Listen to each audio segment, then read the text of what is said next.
Hi friends, welcome to Excel Tamizha. இன்னைக்கு நம்ம பார்க்க போற ஃபார்முலா பாத்தீங்க அப்படின்னா வேல்யூ. இந்த வேல்யூன்ற ஃபார்முலா எதுக்காக பயன்படுது அப்படிங்கறத நம்ம பார்க்கலாம். இப்போ நான் என்ன பண்றேன்? ஒரு வேல்யூ நான் என்டர் பண்றேன். இத நான் டெசிமல்ஸ்ல வச்சுக்கிறேன்.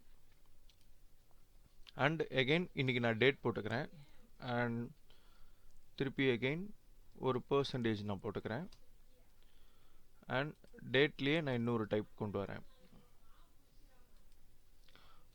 long date நான் கொண்டு வரேன்.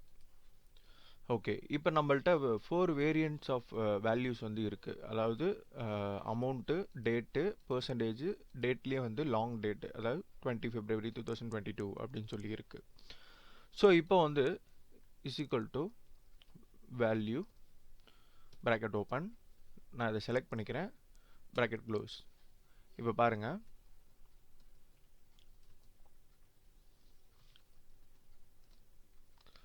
ஸோ நம்ம என்ன வேல்யூ டைப் பண்ணியிருந்தாலும் அதை நமக்கு நம்பர்ஸாக கொடுக்கறது தான் வேல்யூவோட மெத்தடு, எந்த ஃபார்மேட்டில் இருந்தாலும். ஸோ இதுதான் வேல்யூவோட மெத்தடு. இது போல் நிறைய வீடியோ பார்க்க மறக்காமல் நம்ம சேனலை சப்ஸ்கிரைப் பண்ணுங்கள், லைக் பண்ணுங்கள், ஷேர் பண்ணுங்கள். Thank you all.